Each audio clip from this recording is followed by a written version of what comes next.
Bukit Batu dikenal sebagai salah satu daerah pembuat tenun terbesar di Riau. Menurut sejarahnya, keberadaan tenun di Bukit Batu sudah ada sejak masa kejayaan Datuk Laksamana Raja di Laut. Desa Bukit Batu Laut menjadi pusat aktivitas pembuatan tenun yang hasilnya dikenal dengan tenun Bukit Batu. Tenun Bukit Batu ini tersebar ke berbagai daerah baik di Riau maupun di luar Riau. Desa ini terletak di Kecamatan Bukit Batu, Kabupaten Bengkalis, Provinsi Riau. Jarak tempuh dari ibu kota Provinsi Riau, Pekanbaru, menuju tempat ini adalah sekitar 203 km atau lebih kurang 4 jam perjalanan darat.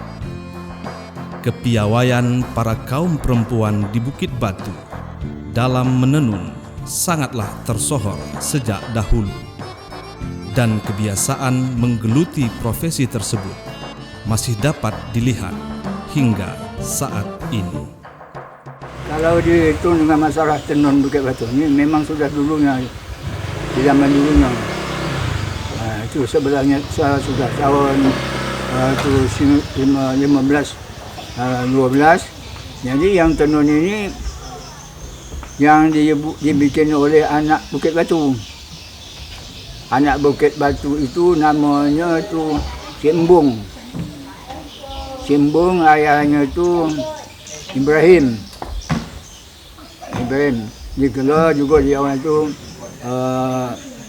Datuk Datuk Lelustio. Saya Bukit Batu. Benang emas ini dia ni digunakan untuk tenun dan juga pakaian perempuan. Jadi benang emas ini kalau laki tu yang memakai laki-laki untuk sembahyang bang tak bisa. Tak bisa kalau kena emas. Tak boleh. Menurut apa adat istiadat raja lah. Maksudnya macam mana itu? Maksudnya macam mana? Kalau maksudnya kalau orang biasa tak boleh lebih bentuknya daripada dia kerajaan. Orang kerajaan. Misalnya coraknya harus lebih sederhana lagi gitu ya. Lejo itu tak ada bahasa-bahasa lain. Kalau bahasa Melayunya itu lejo namanya. Lejo itu dia tadi tidak apa. Tidak bedonya itulah dia tidak pakai apa? Pakai tabu. Kalau apa tu pakai tabu namanya kan. Ini dia tak pakai tabu. Itu lejo. Datuk Laksamana tu dia pun lahir 1883. Itu lain akhirnya. Meninggalnya tahun 55. Tahun 55 meninggalnya. Kalau dulu beli bahannya di mana? Orang dulu kalau beli bahan di mana? Beli bahan dia apa di Bengkalis saja. Oh di Bengkalis. Ada jual benangnya. Kalau apanya bikin sendiri. Sebenarnya apa alatnya bikin sendiri. Jadi kayu sini bikin sendiri tapi tidak macam ini dia. Modelnya lain, tak macam ini dia. Ini TBM namanya. Jadi tergeduk. Geduk. Sekarang semuanya ini umum ini. Betul. Itu. Kena agak cepat. Betul. Itulah.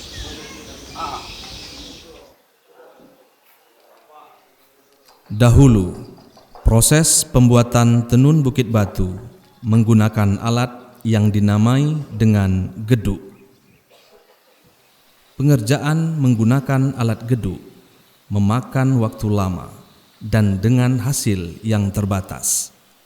Seiring perkembangan zaman dan teknologi, penggunaan tenun geduk mulai ditinggalkan dengan hadirnya ATBM, alat tenun bukan mesin, yang juga digunakan di berbagai daerah pembuat tenun.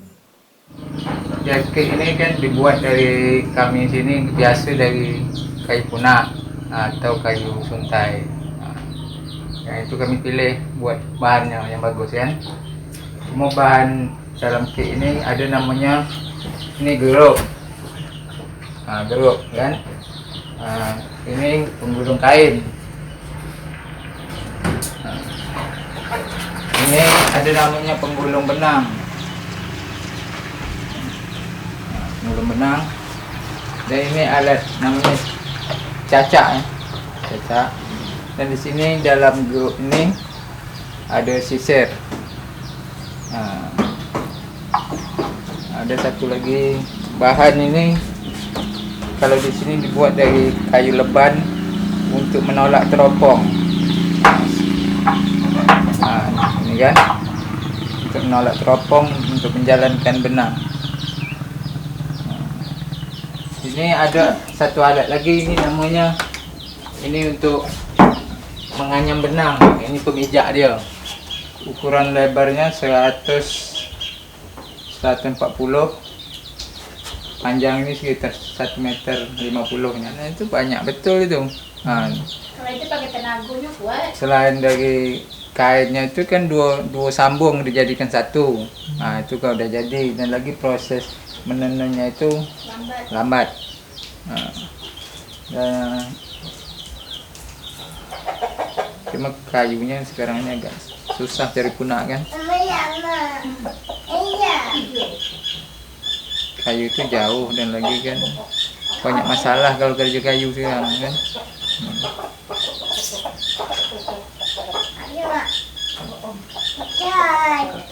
Ya, proses pembuatan ini kan dari awalnya kayu itu dijemur dulu kan. Nah, tadi jemur baru dipotong sesuai ukuran, diketam kan, barulah dibentuk seperti gini, sesuai dengan ukurannya. Dan lagi yang tidak bisa dibuat, kita beli di toko atau pesan, seperti teropong, sisir, ada namanya karap kan atau gun, itu kita pesan dari Bandung. Dan proses pembuatan dari awal sampai akhir lebih kurang 1 bulan lah, itu siap dipakai. Untuk menghasilkan beberapa helai kain tenun memerlukan waktu yang cukup panjang, bahkan berhari-hari. Pengerjaannya melalui beberapa tahapan, dari benang hingga menjadi kain. Ketekunan, ketelitian, dan ketunakan menjadi faktor penting untuk menghasilkan kain tenun yang molek. Pengerjaan tersebut dilakukan oleh kaum perempuan Bukit Batu Laut tanpa harus meninggalkan kewajiban dan tanggung jawabnya di rumah tangga. Kami, nenek-nenek kami, nengok-nengok nenek kami ngajar-ngajar, nenek-nenek kami yang agak tua-tua tu ha. Jadi zaman neneknya ibu udah ada songket tu sini Sudah ada. Di kampung ni yang pembuat songket ramai tak? Ramai dulu. Tu orang nenek-nenek waktu tu dulu, makanya kami dapat sampai ke keturun menurun. Berapa kami adik-adik kami ni? Ada semua? Ada semuanya. Adik kami yang 2 ni ada. Yang meninggal tu ada 4 kami nak. Mak kami 4. Kami pakai pondok-pondok, kami sebansal. Kami dulu. Pindah ke mana-mana pun kami, pindah kami ke Bengkalis, kami bikin lagi ni. Di Sungai Alam. Kami dulu ada penampung. Sekarang tak ada penampung. Suku mana nak beli, belilah. Kalau awak nak membutuhkan duit, juallah harga murah pun tak apa-apa kan. Kalau dulu dah memang ada penampung. Sekarang agak sulit sikit tidak ada penampung, makanya kami tak bisa nak berjualkan secara cepat lah gitu. Simpan kain rumah, jam time orang nak beli barulah.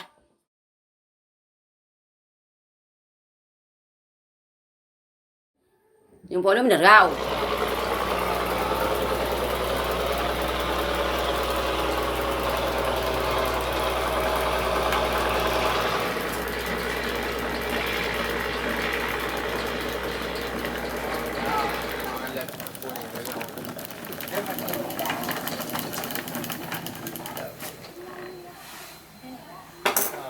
Dah menerau, apa masuk dalam gerej.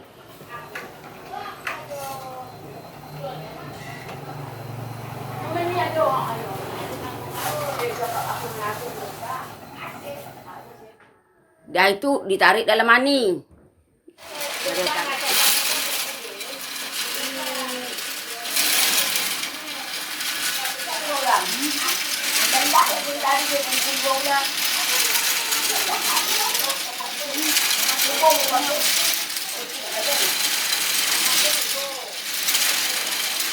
Dia tarik dalam mani, baru diturun.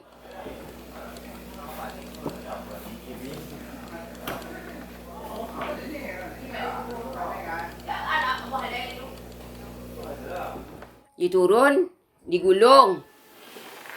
Oh, jadi paku ni tu ikut alurnya. Supaya tak menyatu.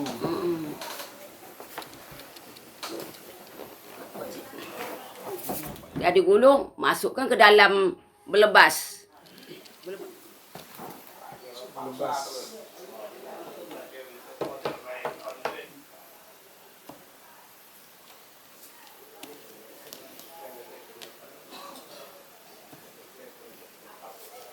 Setelah melebas, masukkan dia dalam karap.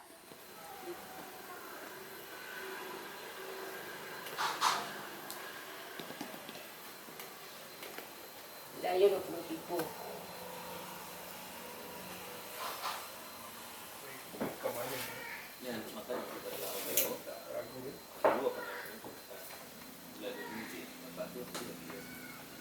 di dalam, masuk dalam karap, masuk dalam sisir. Mana tu?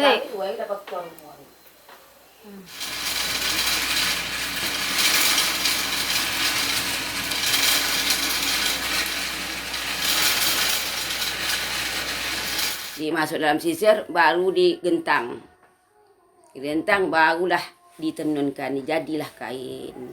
Itu tu. Sikit-sikit je. Kang, aku nak cepat.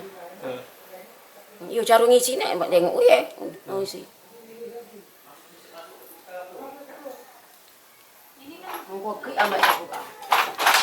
Tengok kau tengok dulu.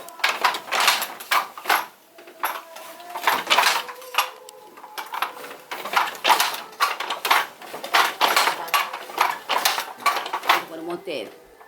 Kalau ada menempah, bikin motif ini, bikin. Gitu kan. Nah, bikin motif ini, bikin. Itu nya. Warna gitu juga. Apa-apa warna mau dipinta, kita bikin warna dia mau, bikin warna dia pula. Ke Tanjung Pinang pun sampai kainnya pokok menyebar kemana-mana. Kainnya dari Bukit Batu. Tenun yang cukup terkenal dari Bukit Batu Laut adalah jenis tenun lejo. Adapun motif-motif yang digemari di Bukit Batu Laut antara lain ialah siku keluang gergaji, siku keluang berawan, bunga kol, tampuk beremban, pucuk rebung sirih, pucuk rebung malaya, pucuk rebung bunga tanjung, pucuk rebung nenas, sentorak tengah, dan lain-lain.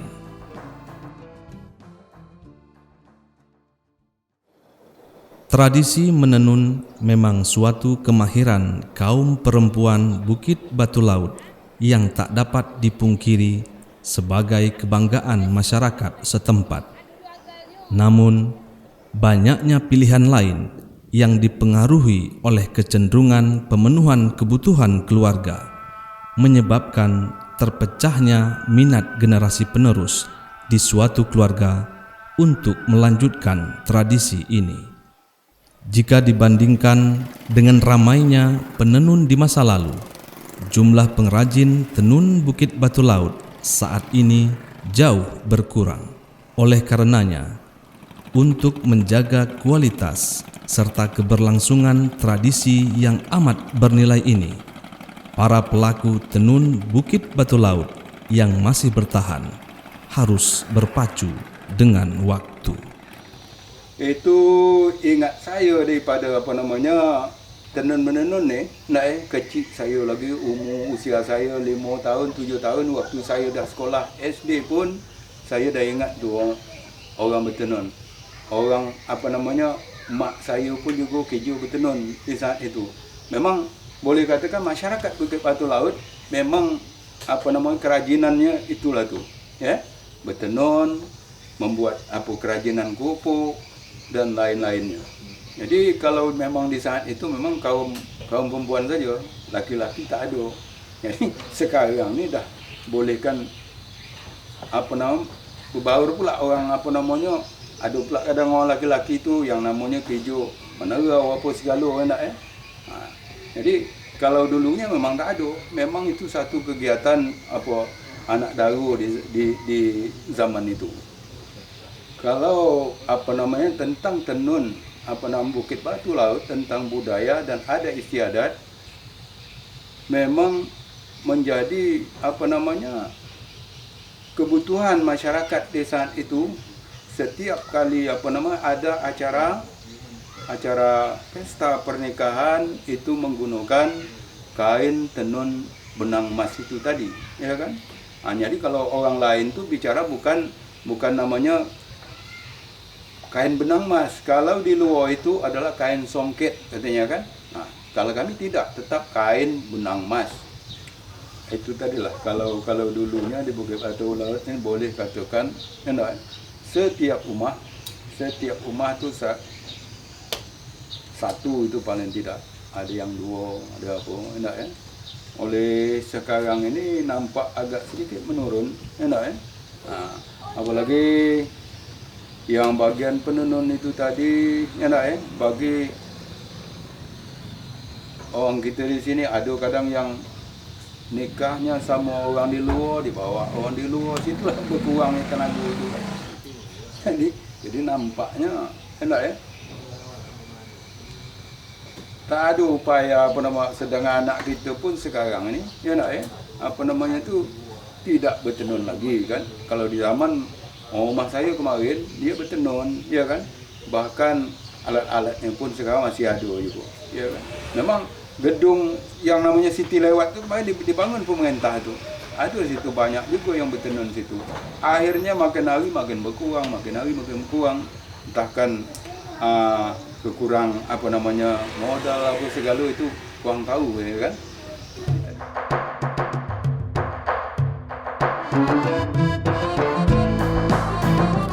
Jika pada zaman Datuk Laksamana Raja di Laut, penggunaan tenun ditujukan sebagai identitas strata sosial, jenjang sosial masyarakat dapat ditandai dengan bentuk dan corak tenun yang digunakan. Sedangkan sekarang, minat penggunaan tenun lebih dominan digunakan sebagai pakaian adat serta pelengkap pada acara dan hari-hari tertentu seperti perayaan nikah kawin, lebaran, juga instansi-instansi pemerintahan. Hal ini dapat disimpulkan bahwasanya tenun Bukit Batu masih memiliki fungsi yang besar berdasarkan permintaan. Sementara pelaku tenun yang diandalkan di Bukit Batu Laut tidak seimbang.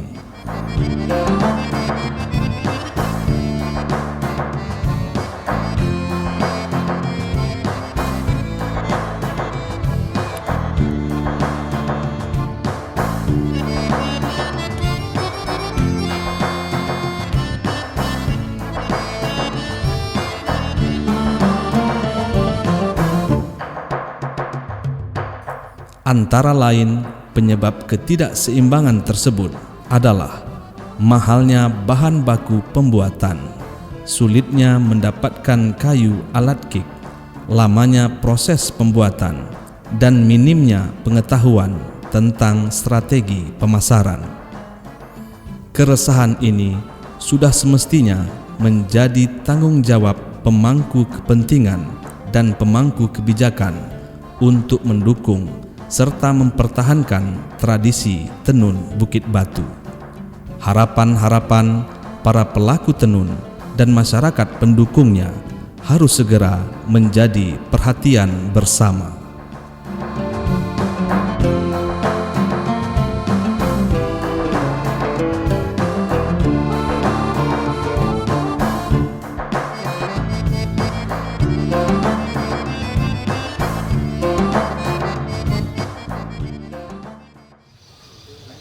Jadi kita mengharapkan agar dapat pemerintah mensupport atau mendukung tenun yang sedikit dah mulai punah ini tadi, membantu alat tenun maupun benang benang sutra dan benang emas. Ini tadi. Jadi apalagi gedungnya sekarang ni dah boleh katakan dah mulai harus direnovasi kan. Ini tadi. Jadi itu yang harapan kita ke depan supaya tenun emas Bukit Batu Laut ini tetap kembali berkembang. Budak sekarang yang masuk sekolah tak hendak dah. Disuruh dia awak naiklah ya sikit anak-anak kepanakan kami tu kan mak tak ada kan. Sementara belum dapat kerja tu nganggur ya. Misalnya nganggur setahun apa. Ininya jangan boleh tidak buat kenangan untuk nenek awak ni. Tak hendak dia tu. Mau dah kijui-kijui ni semua dah. Habis kijui-kijui ni memang tak mau. Lebih baik dia main apa-apa depan tu. Tak mau dia dah. Suruh gulung benang tak mau. Nak gulung benang emas tak mau dia dah. Orang budak sekarang ni. Bukan tak menyuruh. Tak mau dia dah. Nak ambil keturun-menurun. Suruh menekat apa tak hendak kerja-kerja. Dia buat pengidang tekat tu dah. Kain tenun songket Bukit Batu ini menjadi ikon Kabupaten Bengkalis, bahkan ikon Provinsi Riau. Sehingga acara-acara kebangsaan nanti kain songket Bukit Batu ini harapan kami ke depannya akan selalu dijadikan kiblat di sisi budaya Melayu.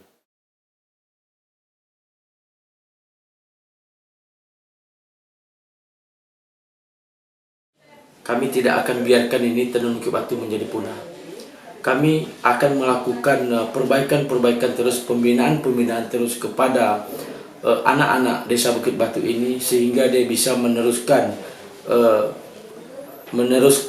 regenerasi mengenai kerajinan tenun ini. Bahkan dulunya pada zaman dahulu di desa Bukit Batu ini adalah pemasok terbesar tenun Bukit Batu.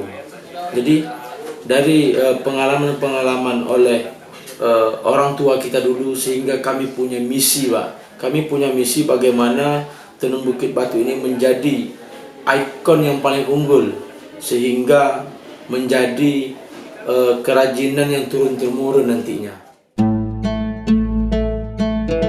Tantangan di masa depan untuk kelangsungan tenun Bukit Batu harus dihadapi dengan segenap keluasan hati. Kepedulian dan dukungan bersama akan menjadi denyut nadi tenun Bukit Batu dapat terus bertahan dan berkembang sebagai warisan khazanah tradisi budaya dulu, kini, dan nanti.